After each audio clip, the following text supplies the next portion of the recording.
Here we are for the first match of this Real Starcraft Master tournament. Spawning on Apotheosis to the bottom right-hand corner in purple, we have our Zerg player, Poizon.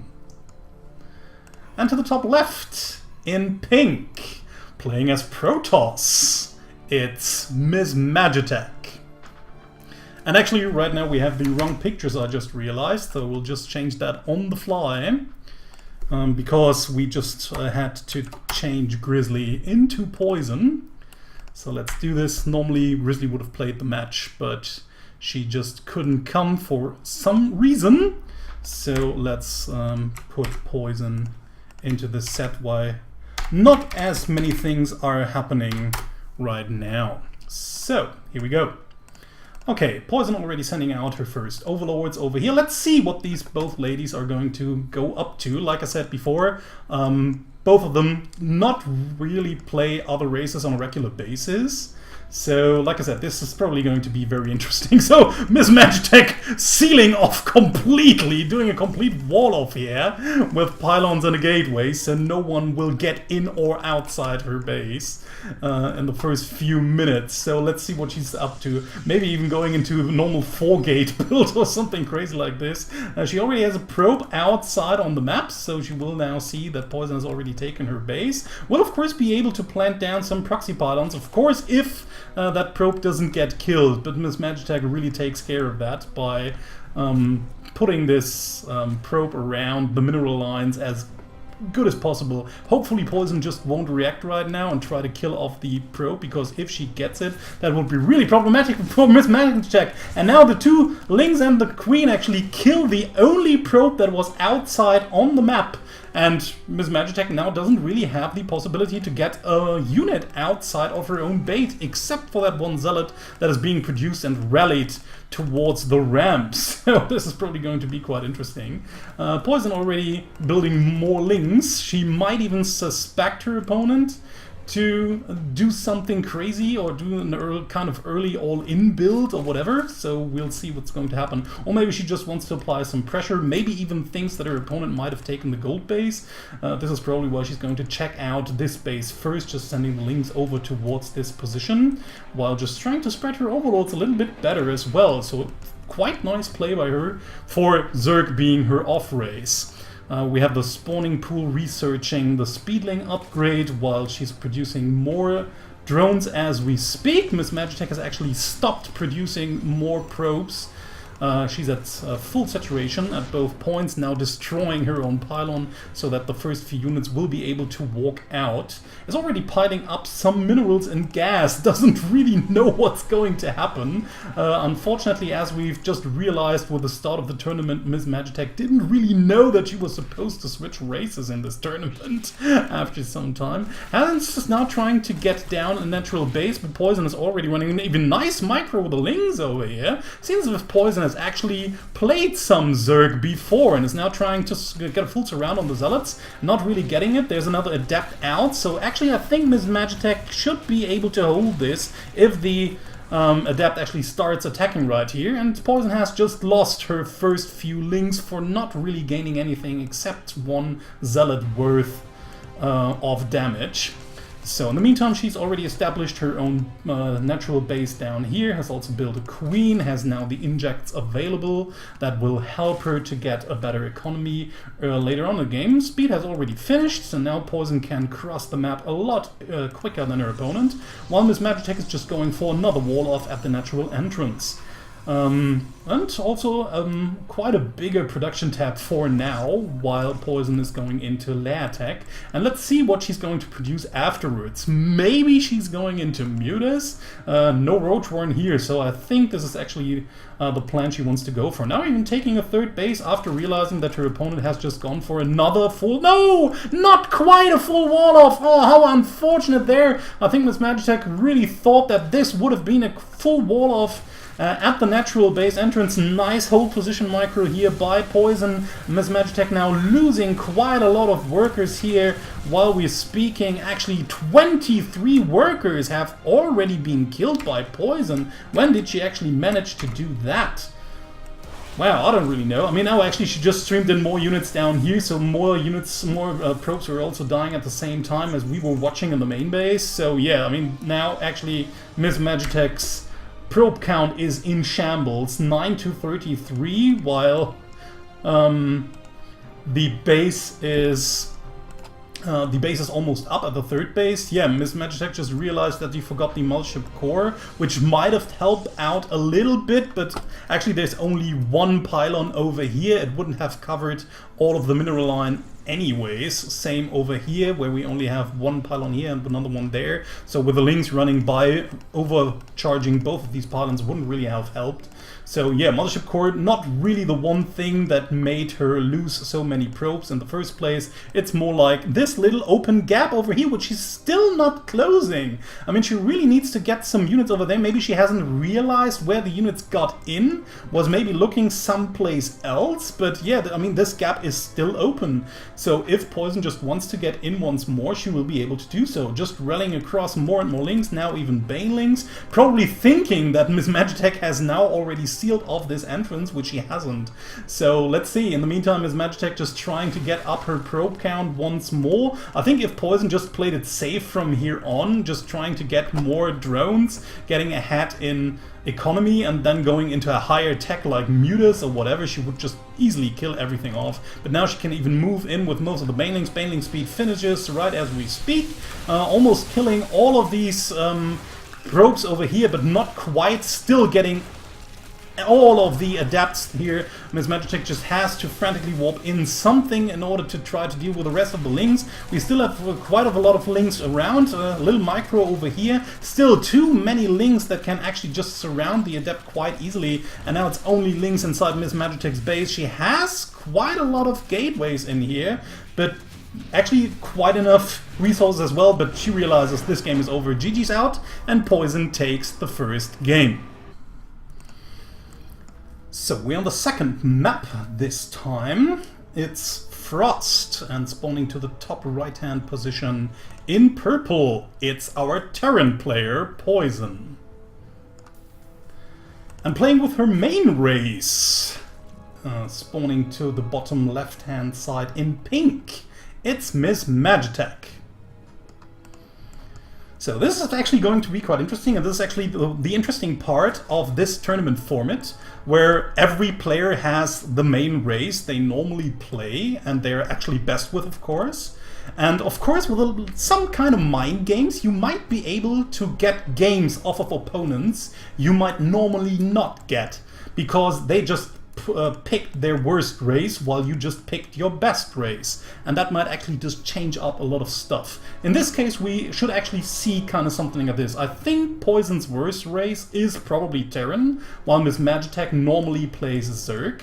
So yeah, this should be quite interesting now, and since Poizon is leading, it's of course quite natural to assume that her opponent would pick her best race for now. So I think actually Poizon might have misjudged the situation a little bit, but she wanted to just hold back with her best race for the possible last game, since Poizon plays Protoss best, it's her main race, and she has to play it in the last game, while MissMagitek will have to play Terran if another game comes up, hopefully for her, because if she loses this one as well, she will drop to the losers bracket. So let's see. First scout is out. Poizon will realize pretty fast that her opponent has spawned cross position, which is actually kind of bad for her, and actually the best position for, well, Zerg could wish for. Oh, actually quite nice transfer here, already getting the first drone down as soon as the hatchery spawns. So nice timing here by MissMagitek. It's these little things that always are quite interesting. And it seems as if Poizon really wants to go into one heavy aggressive build, doing the 3-Rex Reaper, if I'm not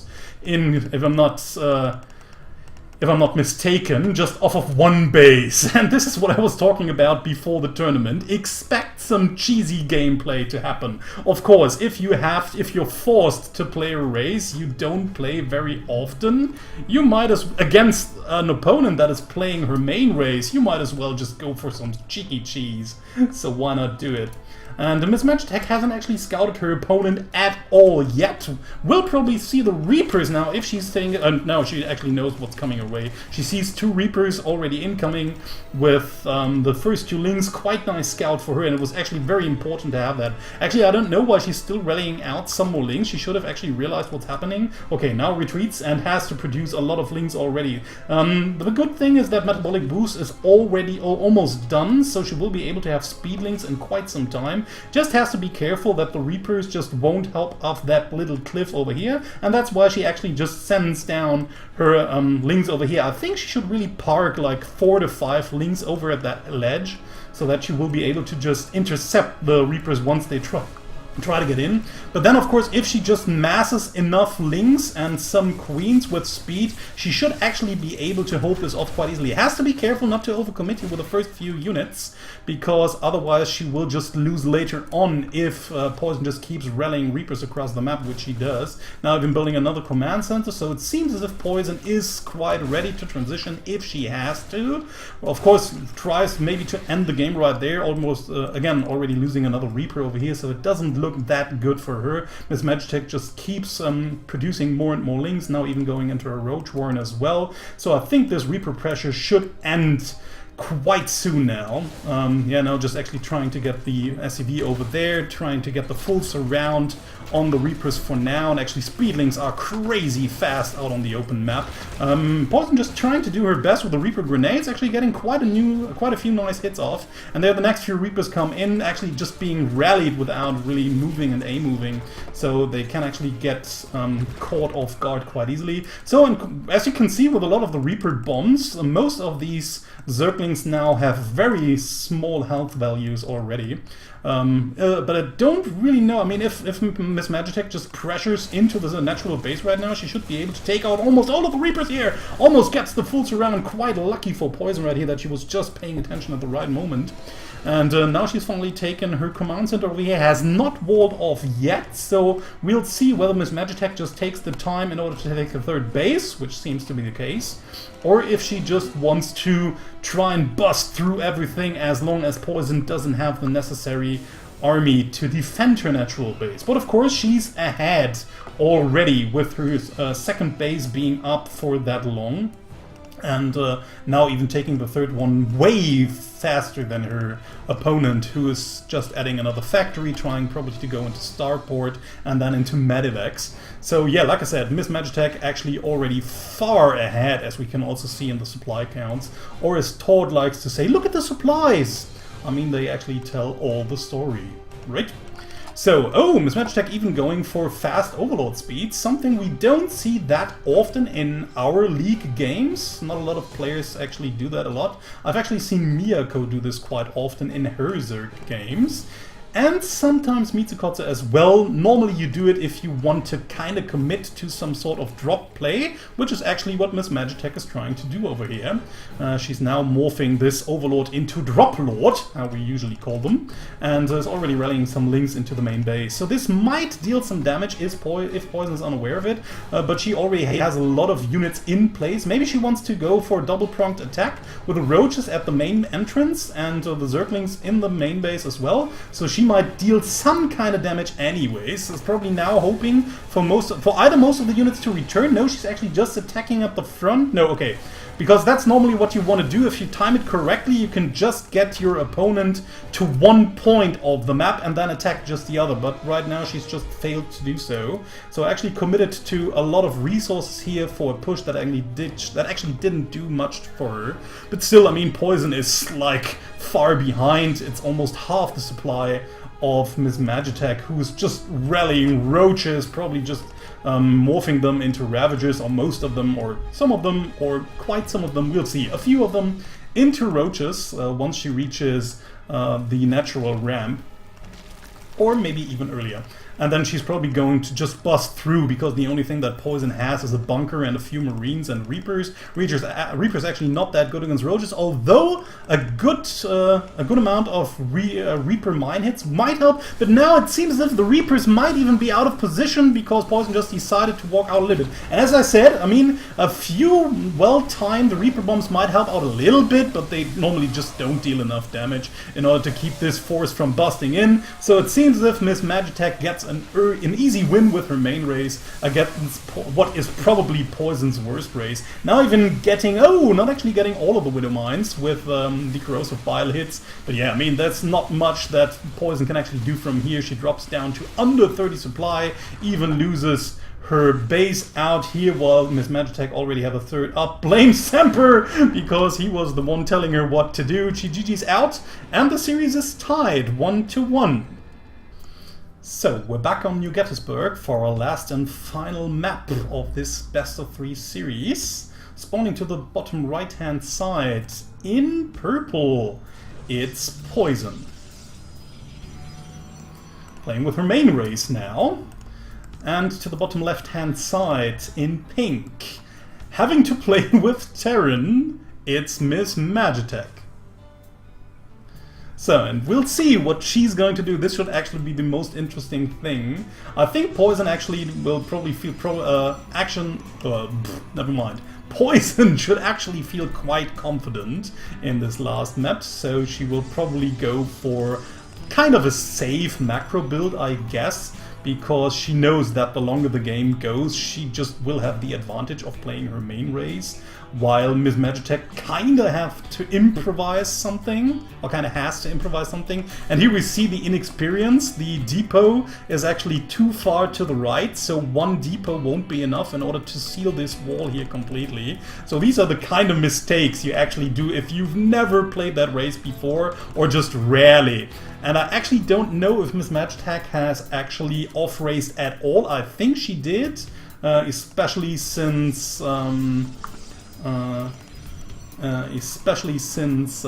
she's Rotterdam's girlfriend, and Rotterdam plays Protoss. So I think she might have actually done some off-racing with Protoss, but probably not with Terran, or if she has done it before, probably not very often. So let's see whether she will be able to make something happen. Maybe some kind of cheat. She's already taken a refinery, which seems to be quite a normal build. Going now into okay, she just does the typical Wings of Liberty 1 Rex expand build with 1 refinery, which is a bit odd, but yeah, we'll see. She will have enough gas in a few seconds in order to get a factory. So nice micromanagement here with the Marine, just killing off that pesky probe inside her own base. Nexus is almost done for Poizon over here, but she's in a bad supply block. Maybe being a bit over-eager here, so has to be careful not to underestimate MissMagitek's Terran skills. It could just come back to her later on. So nicely, actually. I mean, if you play a different ways away from your own, and you haven't had that much practice with it, I think it's really difficult to think of things like that. Things like scouting. Normally you're just so overwhelmed with all the new macro mechanisms and just thinking about where do I want to go, what do I want to attack, what army do I actually want to build. I actually have no ideas of the hotkeys whatsoever. So just the macro mechanics themselves are so difficult already that thinking of something like scouting or just positioning army units somewhere in order to do some passive scouting or something like that becomes incredibly difficult. Also the same thing with like SCVs just standing around doing nothing. If you're just accustomed to your units just morphing into buildings and you just can't forget about them once you send them to build buildings. So not really using the shift click at all when you produce structures and everything. So that's actually quite interesting to see that MissMagitek actually had the mental capacity in order to do that. And that's actually quite impressive already. Poizon just blocking the bridge over here. So just for those of you who don't know, if you just 8-click a group of army units into your opponent's natural base or like main base, the AI will actually know that this path now is blocked and will right from the get-go just start walking the longer way in order to get to the position you clicked onto. There's an Oracle just moving into MissMagitek's base, and this is of course the kind of inexperience you have to deal with. She just didn't... I mean, she thought about scouting her opponent a little bit, just scouting the proxy positions for some sort of cheese, but of course she didn't she couldn't think of all the possible things that Poizon could throw at her in the early game. Was probably just forgetting about oracles, so she forgot to build some sort of defense. I'm sorry, says Poizon, because she just realizes how cruel this is if you get an oracle into your opponent's base and she hasn't prepared at all, because she just forgot about the possibility that an oracle could even exist. So in the meantime, Poizon just takes the third base as well. It seems as if MissMagitek actually could just give up from here, but I think it's really sportsmanlike, that, or sportswomen-like in this case, that she doesn't, and that she really tries to hang in there even though her supply is like half of Poizon. As we see now, and as I said before, the table just has been turned from the second game, where MissMagitek had the possibility to play her main race, while Poizon just had to play her worst race, and now it's the other way around. Oh, actually going for some Widow Mines, I kind of like this. I mean, if Poizon is not really aware of that, and I think she doesn't have a Robo even yet. No, just producing a Twilight Council, even more gateways. So actually an attack with some sort of cloaked units could do some damage at some point, if of course MissMagitek just dares to walk out at some point in time. Oracle just flies in once more, killing 7-8 workers already. Oh, this is so horrible to watch, and probably also very horrible to play against if you are MissMagitek. So yeah, let's see. I mean, actually, I think the only thing she can do right now is just take all of her army and try to do some damage to Poizon, which again will probably be a bit problematic once these units just realize, or the AI of the units will just realize that the pylon is here, even taking the longer way if MissMagitek is not paying attention. So Oracle gets away, retreats to get some more energy, and then just fly in once again. MissMagitek maybe does not even know, well, she probably knows that you need an engineering bay. Just uses the Widow Mine to help against the Oracle. What you actually want to do is normally just put the Widow Mine somewhere close to the mineral line. I mean, if you're lucky, your opponent's Oracle, I mean, it's actually not that bad, because the opening is only that wide. So actually an Oracle that just flies in would normally take this kind of route. Actually, you would have to put the Widowmon a little bit more down here. So Oracle flies in again, just kills a few more workers, while MissMagitek's Marines just try to get to chase it and get it, but she just won't. 6 more kills on this Oracle. This Oracle just, what is it? I mean, it's the kills 29. Oh no! What the hell? It doesn't even show the rank in the game art. I didn't know that. That the ranks wouldn't show up. And where is it now? Where's the Oracle now? Darkshrine also incoming. Never mind that. Actually, she got it? Did she get it? Oh, yeah, right. It flew into the mine and got killed.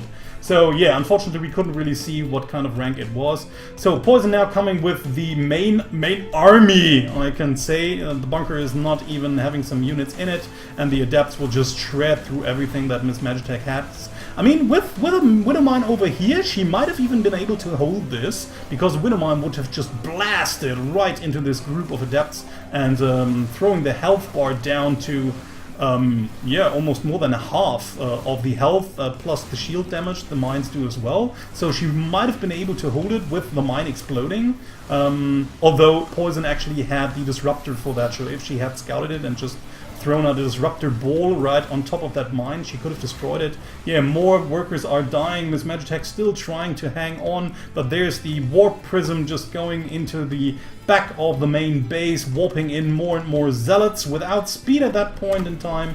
Actually, the Dark Shrine is also done, so Poizon could also just throw in DTs if she wanted to. But yeah, I mean, expect to see GG at the moment. Maybe MissMagitek really tries to live the Terran mentality by never giving up and never surrender. As long as you have one living unit, you will try to fight the enemy with Medivac Micro. No, it's GG, and Poizon takes the series with a 2-1.